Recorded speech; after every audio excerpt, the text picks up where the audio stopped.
It's Tuesday, December 9th. This is CTV at 6. Here's what's making news tonight. A Nova Scotia coastal community loses a major employer in a fish plant fire. New Brunswick's Auditor General insists a plan is needed to end excessive ER wait times. Another Alberta Clipper brings a wintry mix of weather to the Maritimes Wednesday evening and night, and I'll have the details coming up. Live from our Maritimes News Center, this is CTV News at 6. Here is Todd Battis.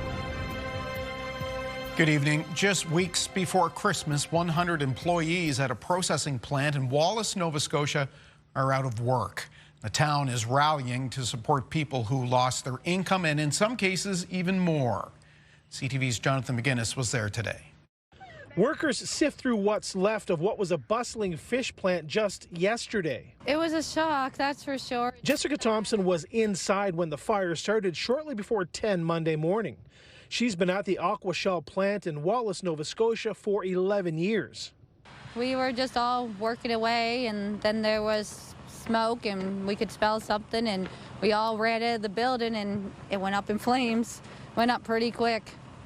Thompson has not only lost her job, she's one of a half dozen or so employees whose vehicles were also destroyed by the raging flames. Over 100 people work at the plant. Close to 60 were there at the time of the fire. We were just up the road. Members were here really quickly on scene for an investigation call, and very quickly it turned into a rapid full commercial structure fire. The shellfish processing facility sits on the shore near the Northumberland Strait. High winds and bitter cold made tackling the flames difficult for the more than 100 firefighters from Wallace and surrounding departments who responded. It was minus 10, I think, at one point. The winds were just ripping off the water, as you can see behind us. Because of that, it just fanned the flames for sure. The plant has operated in Wallace for decades. Its loss is a big blow for the area. Well, it was a big factor in the community. We produced a lot of lobster for the surrounding area and stuff, so it's definitely going to feel it, that's for sure. Hopefully they rebuild it and we can come back to work again. Yeah, it's really sad news. I enjoyed working here with a lot of different people. The province's fire marshal was on site here earlier today going through the rubble and conducting interviews. There's no word on how long it will take to determine the cause of this fire. Jonathan McGuinness, CTV News, Wallace, Nova Scotia.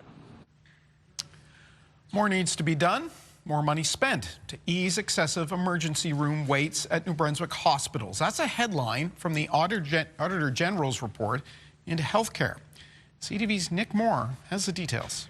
Funds, bodies, resources. Auditor General Paul Martin says the New Brunswick government does not have any comprehensive strategy to deal with excessive wait times in hospital emergency departments. The key issues our audit identified were that emergency room wait times consistently exceed established targets, and there is a lack of monitoring by the department to analyze gaps and risk areas. The AG report says only 34% of emergency department visits met key performance indicator wait time targets from triage to assessment by a doctor.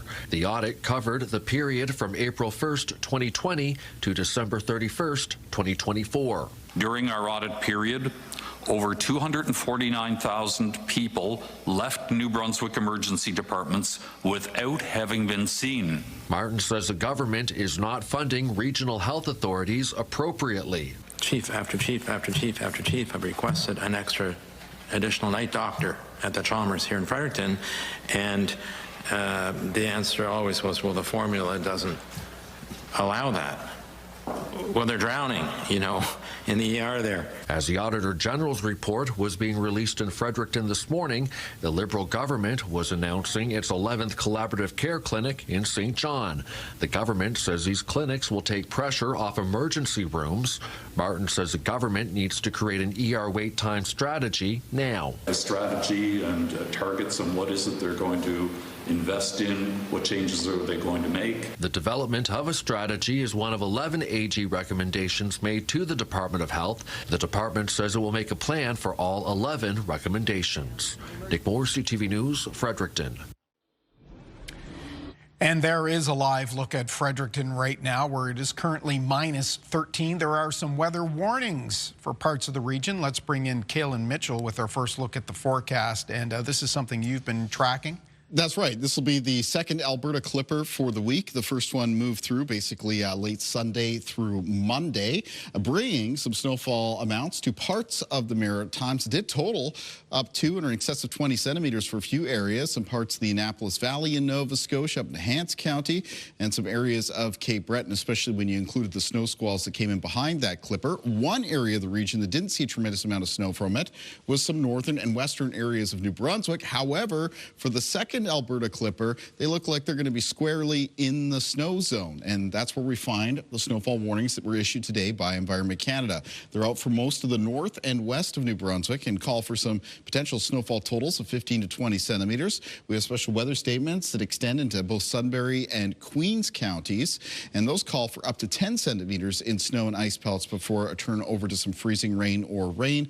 Additionally, special weather statements extend up into Quebec, up towards the Gaspé Peninsula, and in those statements calling for up to 15 centimeters of snow. Now, most of this is going to be coming down for this part of the Maritimes, so we move through Wednesday evening, night, and into early Thursday morning. But even before that Clipper arrives late on Wednesday during the day, there is expected to be some snow in the region. Now, for most of the Maritimes, it'll be periods of lighter snow or flurries that could amount up to around a few centimeters, but there is potential for some locally higher amounts during the day around the southeast of New Brunswick, maybe up to around 5 to 10 centimeters, including around the Moncton area. There could be some slick spots on the roads that develop during the day on Wednesday around the Maritimes, but again, the main event for the snow coming in Wednesday night into early Thursday morning. I'll have more on this weather system and what follows up in behind it when I'm back a little bit later on, Tom. All right, we'll see you then. Thank you, Kaylin. Today marked what might be a sign of things to come at City Hall. Councillors have promised to try to lower the proposed double-digit tax rate hike, but as CTV's Callum Smith reports, they can't seem to get past debate over a skateboard park.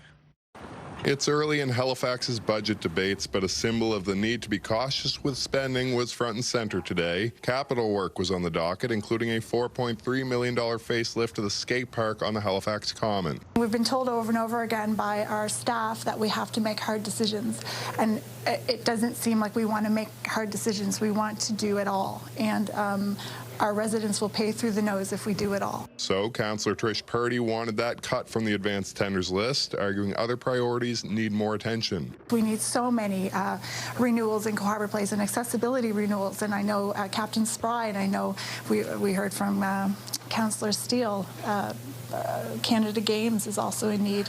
I think most of them are. I expect we would be able to manage sort of minor repairs within our existing budget, but again, that's only going to take us for a year or maximum two, because the asset is so close to end of life. Still, the mayor agreed with Purdy and wanted the skate park shelved. I think there's always room for finding ways to keep assets going that are low cost, and we can extend the life of those assets. Ultimately, though, the majority of council wanted to keep the skate park on the books. I really have a problem with not including this repair to this project. This is about our youth and the heart of our municipality. The Common is really a region-wide asset, and so you see people from everywhere, inside and outside of HRM, using the skate park. So proceeding with the work passed in a 12-4 vote, but another reminder that tough choices are on the horizon. We only have one pot of money to go around the whole municipality,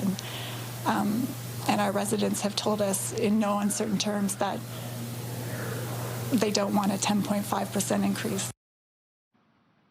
Now that 10.5% increase is, of course, the starting proposal for property taxes. There are big ticket items still to come, such as the Halifax Forum and the always controversial bike lanes. More discussions on the capital work to come is set for the new year. Todd. Lots to watch at council chambers, no doubt. Callum Smith right now at Grand Parade in front of Halifax City Hall. Thank you. Progressive Conservative Brendan Curran won a Prince Edward Island by-election last night. Elections PEI says Curran received just under 47% of the vote. Liberal leader Robert Mitchell will not lead his party from the legislature. He was second with 42%. The Green and NDP candidates finished well back. Voter turnout on the island in this riding of Georgetown-Pownal was 54%. Many Monktonians are boiling their water tonight after yesterday's major water main break. It's the latest in a series of breaks blamed on the weather and aging pipes. CTV's Josh Smith now with the details. Over 10,000 people in Moncton are still boiling their water today after a major water main break on Wheeler Boulevard. That includes people like Jill Crookshanks. We've been boiling water in that and letting it sit, and then we've been pouring it into some drinking containers that we already keep in the fridge anyway. City officials say alarms first went off around 2 o'clock yesterday when water flows at a main pumping station suddenly doubled. We knew something was happening. It took about 15 minutes for the location to be found by a bystander that called it in. So it was a 16-inch water line that blew up. Several businesses scrambled to adjust, including this pizza shop. Today, I had to boil water for an hour and a half just so I can make dough. The city says the break was caused by aging infrastructure. Crews here have been working overnight and will continue to do so until the main is fully repaired. By the time the system was isolated, the reach was much larger than expected. By schools, several restaurants, special care homes, daycares, there's many impacted by this. Bottled water in coolers were delivered to classrooms. City officials say these breaks are becoming more common, that the cold weather plays a factor. We get about 40-50 water main breaks. Some years in the last 5 days, we've had 4. Many residents say the advisory didn't reach them fast enough, including Crookshanks, who isn't on social media. We have a 5-month-old granddaughter, and if she had been here yesterday and we just thought it was us, we might have, put her in the tub or something. I don't know. The city hopes the boil order could be lifted as early as Thursday, possibly Friday. Josh Smith, CTV News, Moncton. Meanwhile, people living in the Dartmouth area of Waverley Road can now drink their tap water. The boil advisory was lifted this morning. It was issued Sunday after a water main broke on Waverley Road, impacting about 2,000 customers. Halifax Water said testing showed the tap water is safe to use. The Waverley Road itself continues to be under repair. Emergency room wait times wasn't the only focus of New Brunswick's Auditor General's report. The province's highways are in dire need of attention too. Nearly half of them are found to be in poor condition, which, as CTV's Avery McRae tells us, is contributing to a rather troubling statistic. There are 18,000 kilometers of highway weaving their way through New Brunswick, but there are hazards along the way that make some of them downright dangerous. Between 2021 and 2023, New Brunswick reported 19,758 collisions, 4,520 injuries, and 178 fatalities on its highways. The title for highest per capita highway fatality rate among Canadian provinces belongs to New Brunswick. An audit from April 2023 to December of last year finds the province's Transportation and Infrastructure Department needs improvement. The 19-month audit found there was no formalized strategic plan for highway safety. 34% of reported safety concerns have not been addressed. There is a lack of timelines for when projects will be completed, and there is no real goal laid out when it comes to reducing collisions and fatalities on the roads. These things need to be addressed. The department is behind in putting the information on accidents on our roads. They're behind by anywhere from 1 to 2 years. 24 recommendations were made, all of them accepted by the province. None of the findings surprised CAA Atlantic, which notes 43% of roads nationwide are deemed to be in poor condition. We found that about $3 billion are spent annually in repairs to vehicles caused by poor road conditions. That equates to about $126 per Canadian on average. There are simple things drivers can do themselves to make for a calmer commute. If we slow down and pay attention to things like road conditions, driving conditions, visibility conditions, construction areas, things like that, we're all going to be a little bit safer on the roads. Advice aimed to make up for the crumbling conditions of nearly half of New Brunswick's highways. Avery McRae, CTV News, St. John. Online, the Chief and Council of Sebeganegati First Nation issued a statement this afternoon in relation to Nova Scotia's crackdown on cannabis sales. It says the Premier and Justice Minister are banned from the First Nations lands. And you can read more of this at our website, ctvnewsatlantic.ca. Finding a childcare space remains a difficult ordeal for Nova Scotia parents. There have been improvements, but a new report says there's a greater need for lower daycare fees and more spaces. CTV's Emma Convey has more. This childcare center in downtown Halifax has been at capacity for years, and the calls keep coming. Since they lowered the childcare fees, that's when we got the influx of calls and families having the affordability to go back to work. We have an extensive wait list which continues, over 500 families. This daycare says the Nova Scotia government is moving in the right direction. Since signing an agreement with the federal government in 2021 to lower childcare costs to an average of $10 a day and create more spaces by the end of March 2026. The left-leaning Canadian Centre for Policy Alternatives agrees, but admits more needs to be done. They did succeed in cutting that in half, which is very significant. Childcare is very expensive. Even with that cut, parents are still paying anywhere from $5,000 to $8,000 a year. Many childcare spaces are glad families are saving money, but it's a hit for them. We've been on a fee freeze since 2019. Costs have gone through the roof and continue to do so, so it's making it more challenging, which probably is a good reason why we've lost 1,650 spaces over the last couple of years. That was always a revenue for us. And we're now, like many centres, it's a financial struggle. Expenses outweigh our income, and the funding always falls short every month, so we're at a constant loss. The Policy Alternatives report says only 30% of communities have reached the target, which is to provide enough spaces for 59% of children. There needs to be more investment in order to expand it, in order to get the $10 a day, in order to make sure that the early childhood educators are compensated the way that they should. They also say it's about quality. When we're talking about quality again, we're looking for licensed care, we're looking for trained educators, we're looking for spaces that are regulated. No one from the province was made available to respond to this today. Emma Convey, CTV News, Halifax. Time for our first break of the night. Still to come, Kalen has the full maritime forecast and that snow that he's watching out for. But first, Ubers and taxis could soon be driving in the same direction. I have no problem with competition, but shouldn't we be on a level playing field? I mean, we're doing the same job. One maritime city is considering putting Uber and taxis on the same route when it comes to fees and regulations. We'll explain after this.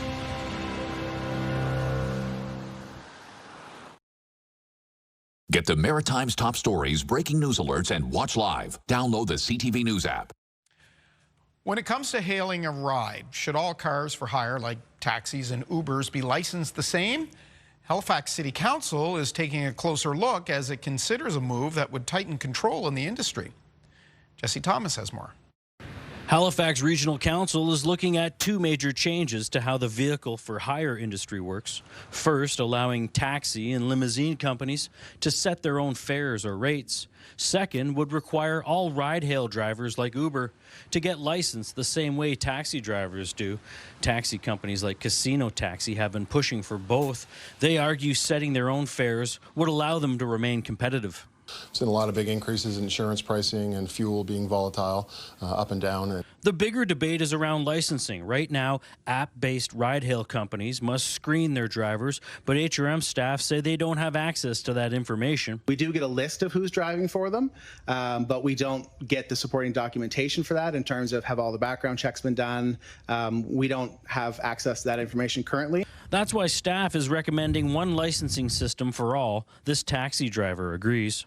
Well, I have no problem with competition, but shouldn't we be on a level playing field? I mean, we're doing the same job for the most part, so why shouldn't we all just be one big happy family out here? Right now, taxi and limousines are tightly controlled by the municipality. Council sets the rates and HRM governs licensing. Every 2 years, a taxi driver has to pay $100 and complete several background checks, including a criminal record check, vulnerable sector check, child abuse check. and provide a driver's abstract and pass an English proficiency test.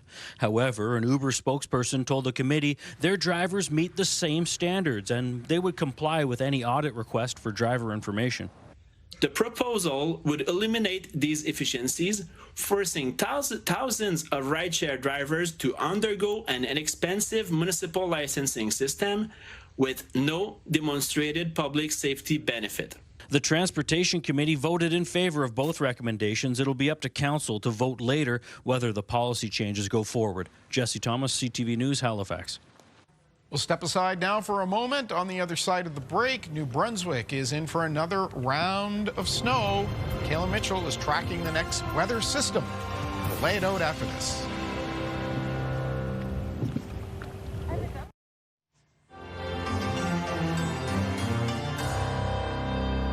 Isn't that beautiful? Sydney after the storm, and the streets are cleared, but boy, does it look. You can feel that chilly air. Yeah, and you know what? The snowfall amounts really did end up adding up for areas of Cape Breton, especially with the appearance of those snow squalls that came in after sort of the main event had made its way up towards Newfoundland. And there got some reports from the Cape Breton area of around 15 to 30 centimeters of snow, and sticking around with the colder temperatures that we had today. A lot of days off school. Yeah, that is the downside, of course, to this sort of disruptive weather. Speaking of which, we got another one on its way in. Northern New Brunswick. Yep. Next time. It's another Alberta clipper, though. Let's take a look at it in our weather systems map. So one of those Albertans. Yeah. One of the defining features of these type of weather systems, these clipper type of weather systems, is the speed at which they move. This is the same weather system that I was talking about yesterday that was bringing in some watches and warnings to parts of southern Alberta, Saskatchewan, and Manitoba. Now it's already in place in the U.S. Midwest, still bringing some accumulating snow across the southwestern corner of Manitoba. By tomorrow morning, it's going to be in southern Ontario. And then by tomorrow evening and night, approaching the Maritimes. So basically speeding its way across the country and bringing a swath of snow along with it. Take a look at the track of that snow. It's expected to dive down through the U.S. Midwest, getting Minneapolis with 10 to 20 centimeters of snow. Green Bay could pick up 5 to 10. Same thing goes for Windsor in the southwest of Ontario. Toronto 5 to 10, closer towards the lakeshore, but away from the lakeshore and a little bit further towards the north. Areas like Ottawa and Montreal, they could easily be in the 10 to 20 centimeter range. Same thing goes for Quebec City. And you can follow that bullseye along right into northern areas of New Brunswick, and that's where the most widespread snowfall amounts of 10 to 20 centimeters are likely to be with this one. It's even possible that some of the higher elevations in northern New Brunswick, more mountainous areas, so that snow gets up to the range of 20 to 30 centimeters. Even a mess expected like areas like Fredericton, where it could be 5 to 10 centimeters of snow, followed up by a changeover to some ice pellets, freezing rain, and then eventually some rain. So taking a look at the timing of this weather system, it's not an issue for tonight. Tonight's increase in cloudiness is a chance of flurries in western areas of New Brunswick and the southwest of Nova Scotia. Now, early tomorrow morning, a more widespread round of flurries and lighter snow, for the most part, is going to develop across the Maritimes, where the snow could become a little bit steadier as we go from the morning into the early afternoon, right around Moncton, the southeastern corner of New Brunswick. So locations that do see some snow for tomorrow could amount to trace up to around a few centimeters locally, except maybe 4 to 8 centimeters around locations like Moncton, and that increases the chances that there could be some slick snow-covered roads that make an appearance during the day. Wednesday evening and Wednesday night, though, is when that clipper arrives in earnest. You can see the mix line there. That'd be snow turning through ice pelts and freezing rain over to rain, pushes up towards central areas of New Brunswick, towards Fredericton, as we move towards midnight Wednesday into Thursday. So that leaves Prince Edward Island and Nova Scotia mostly on the rainy side of the system, about 5 to 15 millimeters of rain expected, and that heavier snow for northern areas of New Brunswick and parts of the west of the province where those snowfall warnings are in effect. Winds during the day for tomorrow, not particularly strong. They'll be out of the south and southwest and mostly sustained 10 to 20 with some gusts between 20 and 40 kilometers per hour. Some of the gusts, though, as that snow-rain mix comes in Wednesday night to Thursday morning, get up between 30 and 50 kilometers per hour. It's going to be a cold night for the Maritime region. High temperatures for tomorrow remain below zero across the north of New Brunswick, between -4 and -7. Central and southern areas of New Brunswick. Some parts down around the Bay of Fundy coastline get up to around 2 to 6 degrees in the afternoon, remaining, though, below freezing for Fredericton and for Moncton. Prince Edward Island tomorrow with high temperatures between -1 and +2. In the east of Nova Scotia, high temperatures tomorrow, mostly between 3 and 7 degrees. For northern and central parts of the province, the high temperatures between 0 and 5 degrees for tomorrow, 6 at Chester and Lunenburg. The Annapolis Forest Valley with high temperatures near 2, and on the south shore of Nova Scotia, high temperatures between 4 and 7. That little warm-up for Nova Scotia isn't going to last too long, though. There will be some colder air that returns by the end of this week. Speaking of the end of the week, for New Brunswick, it's flurries in the forecast for Thursday and Friday. Mix of sun and cloud for the start of the weekend on Saturday. It's followed by a chance of flurries at the end of the weekend into the start of next week, which looks like it's going to be cold as well. For Nova Scotia in the forecast, coming up, we've got that rain clearing through on Thursday. Temperatures falling in behind it, so we'll have to be careful about some icy spots through the end of this week. Flurries in the forecast for Friday. Saturday, a mix of sun and cloud. Snow possible on Sunday, followed by a chance of flurries on Monday. And for Prince Edward Island in the outlook behind that weather system as it clears through on Thursday, temperatures get colder again, so we'll need to be careful about ice. Flurries in the forecast for Friday. Saturday, mix of sun and cloud. Snow possible on Sunday, followed by a chance of flurries at the start of next week. Todd. Those conditions, that snow in northern New Brunswick, will be good for the sleds. That's a good point. Absolutely. Yep. Snowmobile trails, so be happy about that. Okay, next we'll talk about cold and flu and how to avoid both this holiday. And believe it or not, it's time to think about summer festivals. We'll tell you why in entertainment. Hi, it's Katie Kelly. Your local entertainment fix is coming up. The stories everyone's talking about across the Maritimes. From big concerts to what's new on screen and stage. See you soon on The Scene. Okay, so tomorrow's broadcast is going to be at Chebucto Connections, and we're looking for your help to help out those in our community who need help. Stop on by for your shot at $1,000 cash.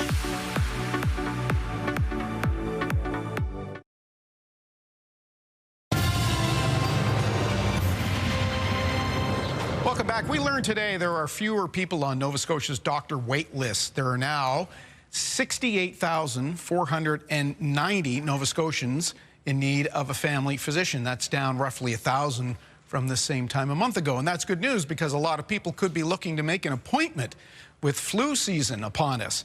We're joined by infectious disease specialist Dr. Lisa Barrett. Nice to see you. Good to see you too. We always use our newsroom as a bit of a litmus test, and boy, there seems to be something ripping through the office here. Are we officially into flu season? Well, we're certainly into respiratory season. Of course, that includes COVID, influenza, RSV, and all those common colds out there that folks are walking along and dribbling merrily as they go from event to event. So yes, definitely into the respiratory season. And a lot of events right now. We were joking off screen that the Christmas school pageants and the concerts are a perfect spot to move this kind of stuff around. Absolutely. And someone had said to me recently, well, should I really think about that? You know, should that come to my mind, all these infections? I said, sure. It doesn't mean you got to stay home, but definitely think about it. There's lots you can do to make sure people around you stay well. What flu strain are we looking at? Is the flu vaccine a good match for this year? How effective is it? Do we know yet? Yeah, so in terms of influenza, some people will say cold and mean flu, but flu is something very different, more serious, lands people in ICU. But good news, as folks know out there, there is a vaccine that we can use to make it less severe and decrease spread among the community. Right now in Canada, and we have watched Australia go through their flu season already, across Canada, there's flu around. There's flu around Atlantic Canada as well. Across the country, H3N2 is the most common influenza that we're seeing at the moment. Kind of a nasty one, in fact, a little bit different than previous ones. In Nova Scotia, maybe we're a little slower, as is the East Coast. We usually get it a little later. And so H1N1 seems to be circulating around here. But don't worry, this more nasty version is going to come. And that's why we're making sure that folks don't forget about flu and vaccines that are out there and available. You mentioned Australia. Of course, the Southern Hemisphere has already had their flu season tailing out now. Was it a particularly difficult one? What's the word from your colleagues down there? Yeah, so it was a particularly difficult one. And when I say that, of course, older folks, people with immune system problems and other medical issues can end up in hospital, in ICUs, and of course, there were deaths. In fact, in some parts of Australia, they reported for the first time since the pandemic that there were more deaths from influenza than they had from COVID. And so that's never what we want to hear. So yes, this particular version of the influenza season does seem to be shaping up to be a rougher one than usual. And there's lots of talk about whether or not the vaccine is good. Yes, it's good. It may not be a perfect match, but still, please, we're really encouraging people to go out and get the vaccine for influenza this year. And what's your understanding of the uptake on the vaccine from Nova Scotians? I'm not certain. I don't have access to that information within the public domain. And there's a website that the Nova Scotia government and public health keeps up that has lots of good information if people are looking for respiratory virus facts from around their province. However, I don't know what the vaccination rate is. You know, I kind of always assume that we can always do better. And so if you're out there and you haven't had your flu vaccine yet, easy to book, free, unlike some other parts of the world where it's not. And it's not too late to go get it. It really is one of those things where, as you're thinking of getting into this holiday season, because we're a little later ramping up here on the East Coast, still time to get your vaccine, have those antibodies working, and feel good about going to events with older people. And you know what? Lots of family these days, you don't know, have immune system problems due to new therapies, cancers. Always good to go into this season protecting others as well as yourself. Yeah, very good point. We still hear of COVID-19, of course. RSV, is one more prevalent now than the other? Yeah, COVID-19 really is still quite common throughout most of our year. We'll have a month or so, it seems, where it goes down, but it's still important and it's still pretty common. About 10% of the tests in Nova Scotia that we get for COVID-19, according to the public data, are positive. People are still self-reporting their self-tests at home, which is really important. And we're seeing that there are still people in hospitals. Throughout this season, we've seen multiple people in ICUs, and there still are COVID deaths. So, P.S. also, COVID vaccines free, available, and still recommended in this part of the world for COVID. RSV, much less common, still very important for very young babies and older people, particularly in long-term care, but it is less common, at least at this point, and the vaccine is directed towards very specific groups of people, safe, free, available, and recommended for the groups that I've just mentioned for RSV. So really, folks, I know I've gotten a lot of questions lately about, oh, the US is making things less available and vaccines less available. Canada hasn't and doesn't for the most part. It's still important. And those three vaccines, COVID, flu, and RSV, are still important. Doctor, I'm sure you hear this all the time. Folks will say, I don't want to bother with an appointment. I don't want to take up space from someone who might really need to see a doctor. But when should someone seek a physician? When should someone make that call? How do they know when they're sick enough? Yeah. So for folks who have lots of medical problems and or a bad immune system, I'm sure your doctor's already told you, please, if you get a fever that lasts a couple of days or you're having difficulty breathing, things are going in the wrong direction over 24 hours, please reach out to a health provider. And of course, if you're feeling very unwell, chest pain, very bad shortness of breath, that's what emergency rooms are for. Really and truly, do seek medical attention. If you're someone who's a pretty robust, healthy human, you're just feeling not quite yourself for a few days, kind of wait it out. And there are also good resources around our 811 resources to be able to ask questions to folks who have some medical experience and can direct you through the health system. That's always really important. There are mobile health units that go from place to place. Our public health units do a great job of distributing those across the province. So those are the folks that we really worry about the most. Very, very young babies. If they're having difficulty, parents should never feel bad about seeking some extra help and attention for those folks. And of course, at the end of the day, if you're feeling pretty good, just remember that if you've got a drippy bit, please just think of the usual hand washing, tissues, occasionally a mask if you want to go places, especially with older or really vulnerable people. We want folks to socialize and be together, but just want people to make it through the holiday season without ending up in a hospital. Yep. And we all want to feel good. That is all great advice. We all want to have a happy, healthy holiday, and certainly wishing that to you, and appreciate you coming on tonight. Okay, it was great to see you, and I hope you have a great holiday season. Thank you. We will take a break. We'll be back with much more of your show.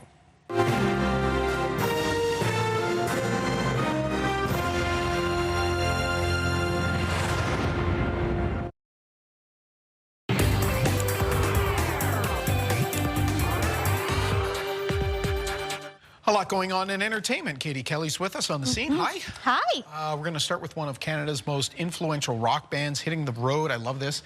It's been 30 years. It sure has. Yep. And Triumph is marking its 50th anniversary at that. They're doing so with a massive 2026 tour, and it includes 2 maritime stops.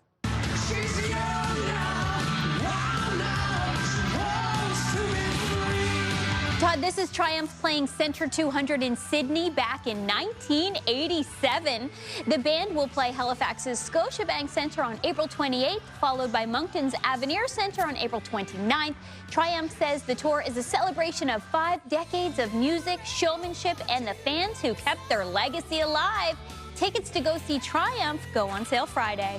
Great documentary out about them. They had a crazy history. Nice to see them back together. So good. This is one of the favorite festivals of the season, the TD Halifax Jazz Fest, kicking off its 40th anniversary. Yeah. And they're doing so with a big first announcement for 2026.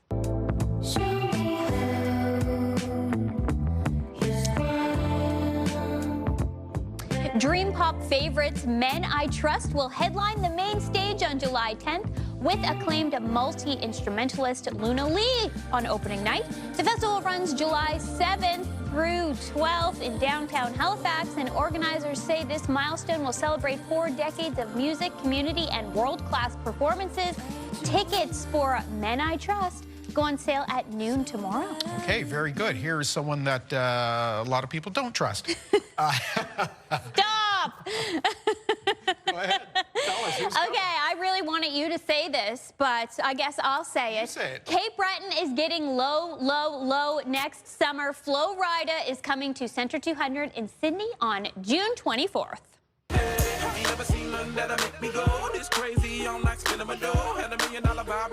Centre 200 says they're expecting a big crowd for one of the most recognizable names in pop and hip-hop. Tickets to see Flo Rida in Sydney go on sale Friday. I've seen him live. He's great. Me too, and I agree. The creator and star of Corner Gas coming to our neck of the woods. Yes, Canadian comedian Brent Butt will be back next year. I come from a time, when we could intimidate our electronics. Right? We were in charge. The TV had a fuzzy picture. What do? Walk up, give it a slap, right? After shows across the country, Butt will perform 2 nights in Yarmouth at Yark Playhouse on April 9th and 10th before heading to Halifax on April 11th for a show at Casino Nova Scotia. Tickets and more tour dates are available online. Okay, now the holidays continue to get a lot more musical. Yes, Bruce Guthrow's Songwriter Circle is back this week, hosted by his son Dylan Guthrow.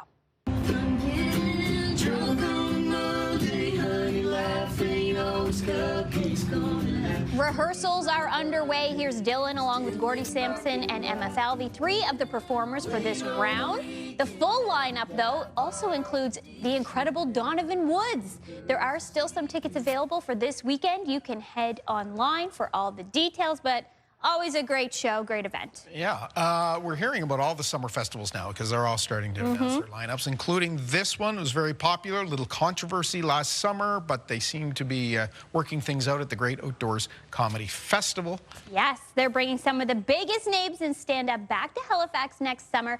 The festival just unveiled its full 2026 lineup. MAGA, make amigos go away, Hector. You know what this is. Andrew Schultz is set to headline Saturday night, and Trevor Wallace is leading the Saturday afternoon show. The weekend runs August 6th through 9th at the Garrison Grounds, featuring Matt Rife and friends on both Thursday and Friday.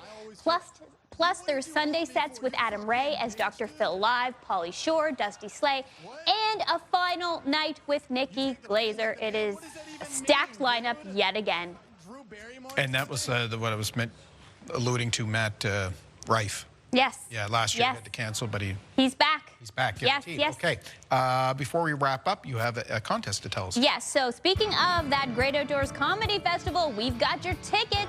Again, the event will take place August 6th to 9th on the Garrison Grounds. It will feature 2 shows with headliner Matt Rife on Thursday and Friday, and a Sunday show with headliner Nikki Glazer. Plus, the Great Outdoors Comedy Festival, as we just said, has just announced Andrew Schultz. He'll headline Saturday evening, and Trevor Wallace leading the Saturday afternoon show. We have tickets for one lucky viewer to win 2 VIP passes to the Saturday night show happening on August 8th.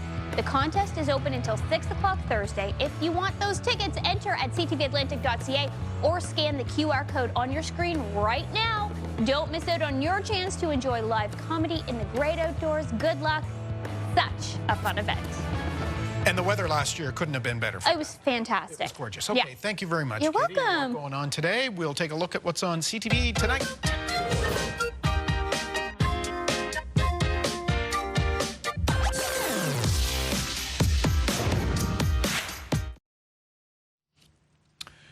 On the markets, the Dow Jones ended the trading day down 179 points, and one of the big tech companies is investing billions of dollars into Canadian AI development. We get the details from B&M Bloomberg's Morella Fernandez. Microsoft will invest $7.5 billion in Canada over the next 2 years to build out AI infrastructure. That means expanding data centers and upgrading technology to handle advanced AI processing. Microsoft is also committing to keep Canadian data secure. The company says this is part of a $19 billion spend in Canada from 2023 to 2027. Here are the closing numbers for the day. The Canadian dollar is up a fraction to 72.20. West Texas Intermediate crude is down to 58.33. Western Canadian Select is down over $1 to 45.40.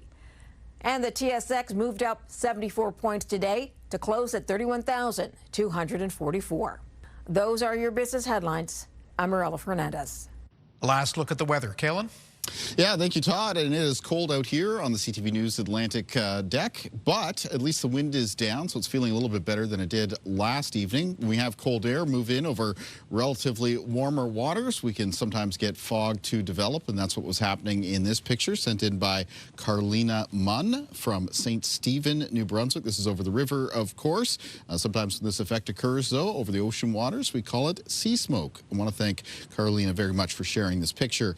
St. Stephen for tomorrow. During the day, morning into early afternoon, there are expected to be some flurries that move through. The high temperature will be around -1. And then, of course, that clipper comes in Wednesday evening and night. Maybe start as snow around St. Stephen, but is expected to turn over to rain. And St. Stephen is not one of those areas in New Brunswick underneath a snowfall warning at this time. Day planner for tomorrow, it is going to be areas of snow and flurries around first thing in the morning and extending into the afternoon. Be careful. There could be some snow accumulation in there in that snowfall, enough to create some slick spots on the roads. And then Wednesday afternoon, there's a little bit of a break.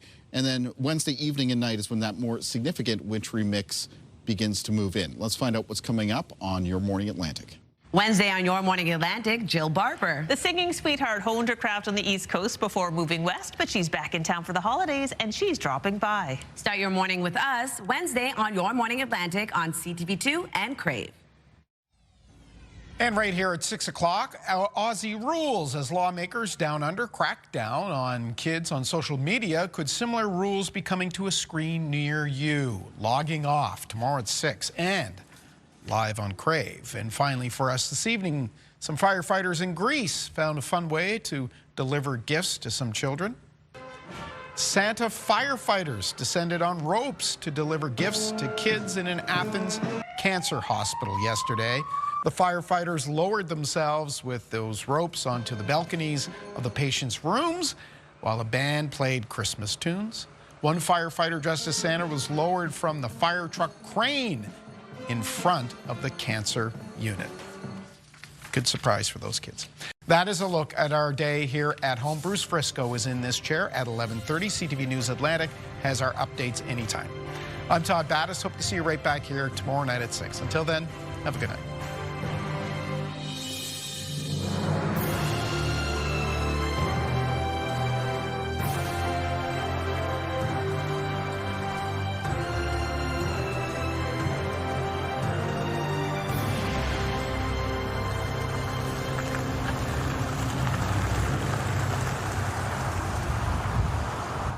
CTV News, the Maritime's #1 newscast. Watch live on Crave.